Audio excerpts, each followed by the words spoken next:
Vote. അതാണ്ട് വെറും വാക്ക് തരുന്നവർക്ക് നമ്മളെ വിലപ്പെട്ട വോട്ട് കയറുത്. അത് പല ആളും ഇങ്ങനെ വരും വോട്ടിന് വേണ്ടി. അന്നേരം നമ്മൾ ആരും ഒന്നും വിൽക്കരുത്. ഉദാഹരണത്തിന് തന്നെ വയനാട്ടിൽ ഒരു വീടെങ്കിലും വെച്ചിട്ട് നമുക്ക് പറയായിരുന്നു വാക്ക് പാലിച്ചത്. അതുപോലില്ല.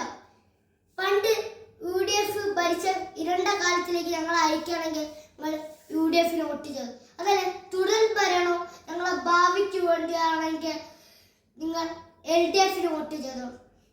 നിങ്ങൾ ചിന്തിക്കുക, നിങ്ങൾ